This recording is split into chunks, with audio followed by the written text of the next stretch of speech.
नूतन माध्यमिक व उच्च माध्यमिक विद्यालय केम तालुका करमाळा जिल्हा सोलापूर येथे कोरडा दिवस पाळू चिकून गुन्ह्या टाळू डासांना नाका देऊ थारा येऊ तापाला रामराम करा जिथे साचते पाणी तिथे वाटी डास डेंगू चिकून गुन्ह्याची साथ येथे हमखास अशा प्रकारचे फलक लावून दिन साजरा करण्यात आला। यावेळेस जिल्हा परिषद प्राथमिक आरोग्य केंद्राचे आरोग्य निरीक्षक डॉक्टर श्री तोडकरी AB यांनी मुलांना कोरडा दिवस पाळू चिकून गुन्ह्या टाळू या विषयावर व आरोग्याच्या विषयावर मार्गदर्शन केले। तसेच श्री डावकर डॉक्टर यांनी विद्यार्थ्यांना मार्गदर्शन केले। त्याचप्रमाणे डॉक्टर श्रीमती भोसले मॅडम यांनी मुलींना विशेष आरोग्यविषयक मार्गदर्शन केले। परिसर स्वच्छता आणि सार्वजनिक स्वच्छता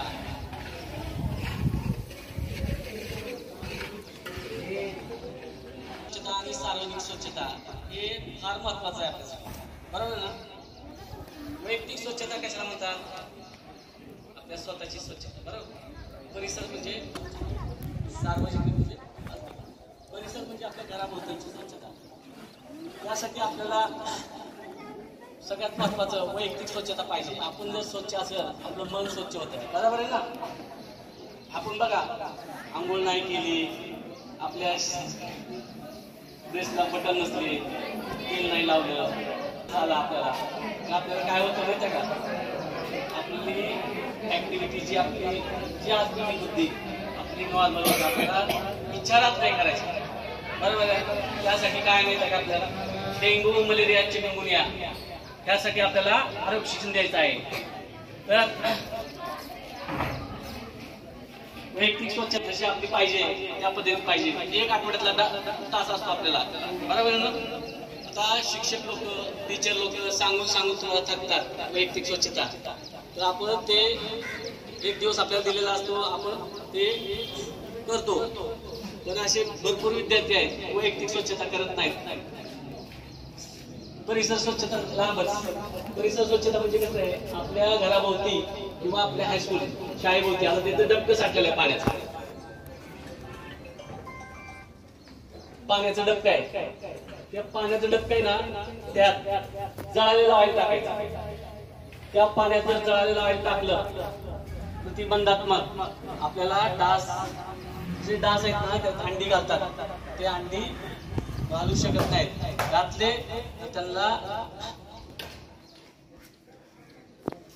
तर काय होतं? त्यातून निर्मिती होत नाही, बरोबर ना?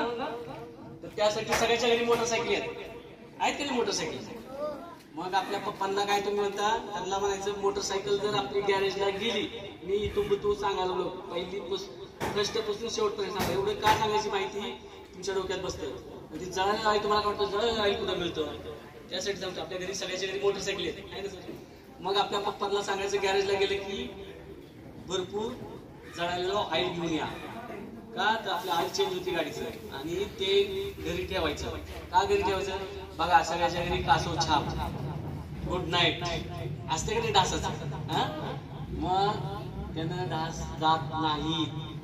बघा गुड नाईट लावा आणि तुम्ही खोलीत बसा, बेडरूम मध्ये बसा, गाणं म्हणतोय डास गुई करते का नाही?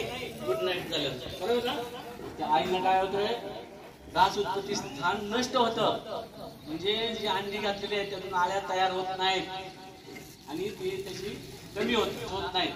यासाठी आपल्याला स्वच्छ पाणी म्हणजे आपलं ड्रम टाक्या सिंटॅक हाऊस, बरोबर ना? त्या स्वच्छ पाण्यात डेंग्यूचा डास अंडी घालतो। एडिस इजिप्ती डासाची मादी त्यामध्ये अंडी घालतात। ते अंडी जर आज घातले, एका वेळेस 250 ते 300 अंडी घालते डास। ते अंडी जर घातले तर ते 8 दिवसात त्याची कोश आळी तयार होते। आळी तयार झाली 12व्या ते 13व्या दिवशी डास तयार होतो, आणि ते डास काय करतो? आपल्याला चावतो। ज्यावेळेस आपल्याला डास चावतो, दिवसा डास चावतो, ह्या जर दिदीला जर डास चावायला तर समोर ती असली ना, तर तिला डास चावताना कळत नाही, का तर ते डास चावताना त्याचा जाणवतच नाही, का तर त्याची सोंड असते डासाची सोंड, ती लिक्विड सोडते त्या त्वचेवर, तिथं चावायचं तिथं, त्यामुळे ती जाणीव होत नाही। समोरची जी व्यक्ती म्हणते ना तुला डास चावायला, त्यावेळेस आपल्याला कळतंय की डास चावायला, त्यावेळेस आणि डास उडून गेला की आपली सायकल ज्यावेळी मला डास चावला ती खाजवते मला, बरोबर ना? आणि आपली प्रतिकारशक्ती लगेच कमी होत नाही, हळूहळू कमी होते. आणि हळूहळू कमी व्हायला लागली. बघा तुम्ही आजारी पडला, बिगर डिग्रीचे सगळे डॉक्टर आहेत का ना आपल्या घरी. आपले आई वडील, आपले पप्पा लगेच मेडिकल मध्ये जातात, 2 नमुन्याच्या गोळ्या आणतात का नाही. बघा कुणाच्या घरी गोळ्या नाही सांगा, सगळ्याच्या घरी गोळ्या आहेत का नाही. हात वर करा, हात वर करा, खरं सांगा, प्रामाणिकपणे आहेत का नाही. सगळे बिगर डिग्रीचे डॉक्टर आहेत. मला सांगा डॉक्टर व्हायला किती आयुष्य जातं. अख्ख्या आयुष्य पुस्तकामधून तोंड काढावं लागत नाही, त्यावेळी डॉक्टर होतात का रे बाळांनो. मग मला सांगा बिगर डिग्रीचे आपण डॉक्टर झाला, आपण गोळी घेतली, आपल्याला एकच दिवस कमी वाटतं, बरं वाटतं. किती? 1 दिवस. त्याचे side effect, drug is but poison, त्याचे साईड इफेक्ट होता आपल्या शरीरावर. साईड इफेक्ट झाले की जसं गाडी आता तुम्ही रस्त्याने जाताना स्पीड ब्रेकर कसा असतो, तसं आपल्या शरीरामध्ये तेवढ्या कुठं गाडी हळू होती, फ्रेश वाटते, पुन्हा खाली उतरली, पुन्हा आपल्या विषाणू आपल्या शरीरामध्ये वाढतात. त्यामुळं काय होतं, पुन्हा डेंग्यू, मलेरिया, चिकनगुन्या, त्याच्या पेशी कमी होतात, आपल्या पांढऱ्या पेशी वाढतात, कमी होतात, लाल पेशी, बरोबर आहे. त्यासाठी आपल्याला काय करायचंय, परिसर स्वच्छता. म्हणजे तुमच्या इथं ज्यावेळेस आपण तुमच्या घराच्या बाजूला पाणी आपण साठवतात, घरचे लोक भांडे तीन घासतात का नाही, नालीचं पाणी त्या बाजूला डबकं साठलेलं असतं. आता मला माहित नाही त्या वनस्पतीला इथं काय म्हणतात ते. जर 10 किलोमीटरला शब्द बदलतात, चिमकुरा म्हणतात, कुठं म्हणतात का नाही. आपण ह्याच्यामध्ये तळतो सर, सणामध्ये तळतो ते चिमकुरा, काय म्हणतात, चिमकुऱ्याची पानं, अळूची पानं, बरोबर ना. जर 10 किलोमीटरला त्या शब्द बदलतो. चिमकुऱ्याची पानं तर माहिती का, आळूची पानं, ते आळूची पानं लावलेली असतात का नाही, लावलेली असतात का नाही.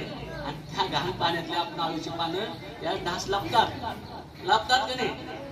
आपण किती वातावरण किती छान करून ठेवतो आपण ढासाला, आहे का नाही. मग त्यासाठी आपल्याला घराबाजूची जी झाडी आहे ते कमी करायची पावसाळ्यात, तर त्या ढास लाभतात. बघा तुमच्या घरी टीव्ही आहे ना, मला डास चावला तर ढास कुठं बसतो, 90 अंशाचा कोण करून अशी सोंड खाली करून वर हे करतो.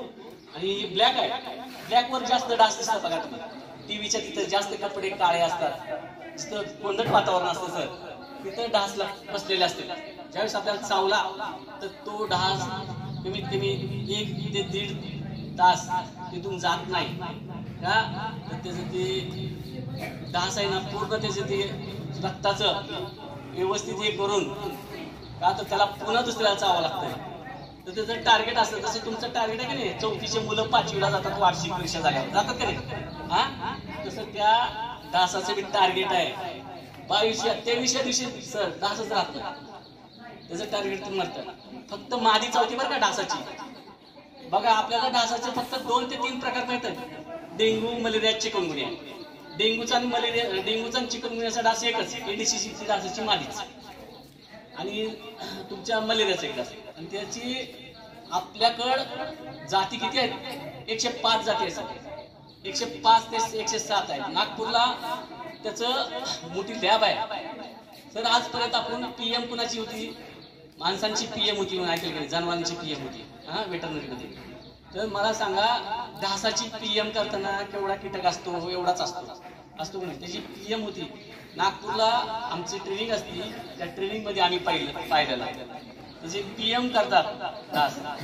ढासा हे कुठल्या जातीचा ढास आहे, 107 का 5 जातीचे ढास आहेत. फक्त आपल्याला 2 ते 3 डास माहिती, हत्ती रोगाचा एक डास मिळाला.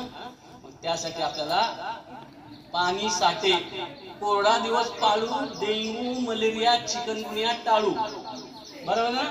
तर त्यासाठी आपल्याला काय करायला पाहिजे, कोरडा दिवस पाळायला पाहिजे. कोरडा दिवस म्हणजे कसं, तुम्ही स्वतः तुमच्या घरच्यांनी म्हणायला पाहिजे की आज सोमवार आहे तेवढं पाणी संपवायचंय. काड्याच्या पिठी एवढं जरी पाणी असतं सर, काय करतो, धुण्या भांड्याला सगळे संपतात पाणी, जनावराला पाजा थोडंच पाणी असतं खाली. काड्याच्या पिठी एवढं जरी पाणी असलंच आहे तर त्यात कीटक अंडी असतात. दुसरं पाणी भरलं की त्याला पोषक वातावरण मिळतं. आणि दुसरी गोष्ट, आता जिथं डबकं आहे, तुमच्या शाळेमध्ये कुठे डबकं असेल, पाणी साठलं, त्यात अंडी घातली, पाणी आटलं तर 6 महिन्यात तिथं आर्द्रता तयार झाली. पाणी जर साठलं जर तिथं, तर तिथं त्या अंडे पुन्हा जिवंत आळ्या होत्या त्याच्यात. म्हणजे एवढं त्यांचं हे आहे. त्यासाठी आपल्याला वैयक्तिक परिसर स्वच्छता, सार्वजनिक स्वच्छता करायला आपण गाडगे महाराज नाही, कोण करू शकत नाही, बरोबर ना. त्यासाठी आपल्याला ग्रामपंचायत आहे. मग आपल्याला परिसर स्वच्छता फार महत्वाची. आता तुमच्या शाळेमध्ये पिशव्या तीन पडलेल्या असतात किंवा मेन करवंट्या पडलेल्या असतात नारळाच्या, तर त्याच्यामध्ये घास तयार लगेच होतात. टायर सगळ्याच्या घरी बघा फ्रीज असतं ना, फ्रीजच्या पाठीमागं पाणी आहे, असतं की नाही. ऑटोमॅटिक फ्रीज आहेत त्यांच्या घरी नाहीत. आता जुन्या पद्धतीचे फ्रीज आहेत बघा. दीदी तू घरी गेलं ना, त्या पाण्यामध्ये बघ आळ्या झालेल्या असतात. मनी प्लांट आपल्या घरी पैसे येतात म्हणून आपण टेबलवर मनी प्लांट ठेवतो, बरोबर ना. मनी प्लांट ठेवला सर, तर त्या मनी प्लांट मध्ये आपण इकडे बसून पाहुणे लोक येतात, आपण चहा पितो, पण आपल्याला त्या माहित नसतं मनी प्लांट मध्ये आळ्या झालेल्या, आळ्या होऊन डास तयार झालेले. ज्यावेळेस आपण बघतो त्यावेळेस आळ्या झालेल्या असतात. तुळशी रंधावन मध्ये सुद्धा आळ्या झालेल्या असतात. कुंडे असतात ना त्यानुसार, त्यासाठी त्याला खाली वेज असतात. वेज असताना पाणी वगळून जातंय, परशिवरून आपण पडतो. म्हणून त्याच्यासाठी आपण काय करतो माहिती, आपल्याला वाचवायसाठी त्याच्या खाली तबकड्यात ठेवतो, बरोबर ना. त्या तबकड्यात पाणी पुन्हा तर पोषक वातावरण मिळतं, पाणी साठलेलं असतं त्यात व्यवस्थित. तर आपण एकच करायचं, डास न होण्यासाठी जळालेलं ऑइल, आजूबाजूला पाणी साठलेलं आहे, बांधकाम, आता तुमच्या इथं बांधकाम चालू आहे, कंस्ट्रक्शन चालू आहे, तर तिथं पाणी आपल्या स्लॅब असतं, स्लॅबवर आपण चौकन केलेलं असतं, त्यात पाणी साठलेलं आहे, त्यात डास अंडी घालत असतात. त्यामध्ये थोडं ऑइल टाकायचं, ऑक्सिजन मिळत नाही डासाला. मग त्यासाठी आपल्याला तेवढं करावं लागतं, सगळ्यात महत्वाचं, बरोबर ना. मग तुम्ही जर आजारी पडला तर तुमचा अभ्यास बुडतो, बरोबर आहे ना. अभ्यास बुडला की तुमचं सगळं ब्रेक येतो का नाही. पुढे शिक्षक शिकवत राहतात गुरुजन, आपण मागत राहतो, आपण ह्याच्या वाया घ्यायच्या त्याच्या. ही न होण्यासाठी थोडा बी ताप आला, नजीक आपल्या इथं हॉस्पिटलला दवाखाना आहे सरकारी, तिथं यायचं, तिथून तपासणी करायची, औषध गोळ्या घ्यायच्या, बरोबर ना. बघा सरांना पहाटे 5 वाजता, तुम्ही गुरुजन आहेत, शिक्षक टीचर आहेत, त्यांना पहाटे 5 वाजल्यापासून वेळ चालू असते, मला विद्यार्थ्याला जायचंय, विद्यार्थ्याला शिकवायचं असतं की नाही. मग तुम्ही घराच्या बाहेर निघताना, उंबरठ्याच्या बाहेर निघताना, तुमच्या घरी तुमच्या स्कूलमध्ये आहार शिजतो का नाही, भात होतो का नाही तुमच्या, होतो का नाही शाळेत भात, सगळे भात खातात ना, खिचडी खातात ना, गहू खातात ना. तर त्यासाठी आपण काय करतो, घरून येताना पोट उपाशीच असतं. बघा तुम्ही उंबरठ्याच्या बाहेर येताना उपाशी यायचं नाही. आपल्या घरात जी शिळी भाकरी, चटणी, भाजी आहे, जी तयार झालेला स्वयंपाक आहे, ती आपण खाल्लंच पाहिजे. उपाशी पोटी बाहेर यायचं नाही, आपली प्रतिकार शक्ती कमी होते. मला सांगा डॉट्स, टीबी, आपण टीबी कशाला म्हणतो, खोकला, बेडका, बरोबर ना, क्षयरोग. तर कपडा मीटर माहिती का, एवढा मीटर, इथं जर एखाद्या व्यक्ती असला मला टीबी आहे, इथे लिहिलेलं नाही मी कलेक्टर आहे का, चोर आहे का, टीबी आहे का, डेंगू आहे, इथे लिहिलेलं आहे का मला सांगा. नक आणि केस सोडून सगळ्याचा टीबी आहे. आपल्याला फक्त माहित आहे सर खोकल्याचा टीबी आहे ना. तर हा मला टीबी असला आणि ह्या व्यक्ती जर तिथं असला, सिटी बस उदाहरण सिटीमध्ये तर एवढे सिटी बसमध्ये आम्ही ज्यावेळेस पुण्याला होतो ना सर, सिटी बस अडवायची आमच्याकडे. ते हे दिलं महानगरपालिका, आम्ही दाखवायचं ते पत्र, गाडी अडवायची आणि तपासायचं. तर एका सिटी बसमध्ये एक पॉझिटिव्ह काढायचं. तर तुमच्या माहितीस्तव आपल्या प्रतिकार शक्ती कमी असलं, तर मला जर टीबी असेल तर त्या व्यक्तीला मी जर बोलण्यातून हवेतून गेलं तर त्याच्याकडे उपाशी पोटी असेल तर त्याला ताबडतोब टीबी होऊ शकतो. सगळ्यात महत्वाचं फक्त खोकल्यातच नाही, त्वचेचा टीबी आहे, रक्ताचा टीबी आहे, आतड्याचा टीबी आहे की नाही, नख आणि केस सोडून सगळ्याचा टीबी आहे. मग त्यासाठी आपल्याला काय करावं लागतं, वैयक्तिक स्वच्छता. मी पुन्हा पहिल्यापासून शून्यावर आलो का तर आपल्याला आंघोळ नाही केली, त्वचेचा टीबी असतो. आपल्याला गचकरण झालं म्हणून आपण समजलं जातो, त्यावेळेस आपल्याला गचकरण नसतं, आपण त्वचा रोग डॉक्टरला जातो, आमच्या दवाखान्यात येतो, त्वचा रोग जातो. भरपूर असे लोक आहेत की 7 ते 8% लोक आहेत की त्यांना माहित नाही की त्वचेचा टीबी आहे म्हणून. तर ते वर्षानुवर्ष प्रायव्हेट दवाखान्यात त्वचारोग तज्ञाकडे जातात, औषध घेतात. ज्यावेळेस त्वचारोग तज्ञाने सांगितलं हे तपासून घ्या, तर त्यावेळेस ते टीबी त्यांना दिसतो, त्यावेळेस टीबीचे औषध चालू करतात. तर त्यासाठी आपल्याला आपल्या दवाखान्यामध्ये टीबीचा औषध उपचार देतो. त्याचं कोर्स आहे, 5 लाखापर्यंत जातं, फुकट आहे. तर आपल्याला काही जरी झालं तर आपण डॉक्टर व्हायचं नाही, आपण सरकारी दवाखान्यात घ्यायचं, तपासणी करूनच औषध उपचार घ्यायचे. आता पावसाळा आहे, पाणी घाण येतं, गॅस्ट्रो, संडास, हातबंद, बरोबर ना? तर त्यासाठी आपल्याला काय करावं लागतं, पाणी उकळून प्यायचं असतं. ग्रामपंचायतीला पाणी आलेलं असतं, कुठं तर ब्रेकेज झालेले असतील, पाईपलाईन फुटलेली असतील. पाईपलाईन ज्यावेळेस पाणी सोडतं ग्रामपंचायत किंवा कुठली संस्था, त्यावेळेस कुठं तर खड्डा पडलेला असतो, मोटरसायकल जाऊन जाऊन तिथे खड्डा पडलेला, त्या पाईपावर काय होतं सर, पाणी बाहेर येतं. पाणी आलं की बाहेर पिचकारी मारतं सर पाणी, आणि ज्यावेळेस पाणी गेलं ते खड्ड्यातलं पाणी वापस जातं सर. माझं घर पुढं असेल किंवा सरांचं घर पुढं असेल किंवा त्या सरांचं घर पुढं असेल तर दुसऱ्या दिवशी त्यांच्या घरात पाणी येतं सर. त्याला डेंग्यूशी सांगतो तुम्हाला, त्याला डेंग्यूशी संबंध आहे. मग ती पाणी जर त्यात पडलं, तुमची 2 मजली बिल्डिंग आहे, पाणी वर जाते, आणि आजकाल सगळ्याच्या घरी इलेक्ट्रिक मोटर आहे, मोटरशिवाय पाणी वर जात नाही. मग तिथलं घाण पाणी जातं, तिथली घाण अंडी येते, त्या अंडी जातात, तिथं डेंग्यू तयार होतो. मी म्हणतो माझी टाकी वर आहे, मी झाकून ठेवलं, अरे बाबा खालून पाणी आलेलं असतं की नाही? तर ते हे फार महत्वाचं आहे. हे मी जर तुम्हाला लिहून घ्या म्हणलं असतं तर लक्षात राहिलं नसतं, हे तुमच्या लक्षात राहतं. तर त्यासाठी आपल्याला गॅस्ट्रोटिन होऊ नये म्हणून आपण पाणी उकळून प्यायचं आहे. पाणी 20 मिनिटं उकळायचं आहे आणि थंड झाल्यावर पाणी प्यायचं आहे. आणि जर संडास उलट्या तसं असेल तर ताबडतोब आपल्या सरकारी दवाखान्यात यायचं आणि गोळ्या घ्यायच्या. त्यासाठी आपल्याला संडास येऊ नये म्हणून गाळून पाणी घ्यायचं. गाळून जरी पाणी घेतलं, आता तुम्ही म्हणता कपड्यानं जरी गाळून घेतलं तर आपल्याला ती जंतू आपल्या पाण्यामध्ये येतातच. त्यासाठी उकळणं फार महत्वाचं आहे. बरं, तुम्हाला काय कळालं डेंग्यू विषयी? आता हे सर विचारले तुम्हाला प्रश्न. मलेरिया हा आजार कोणत्या विषाणूमुळे होते, का जंतूमुळे होते, का कीटाणूमुळे होते, सांगा बरं. सरांनी सांगितले थोड्या वेळापूर्वी मलेरिया, डेंग्यू, चिकनगुनिया सांगितले. तुम्हाला कोणतं ऐकायला आलं?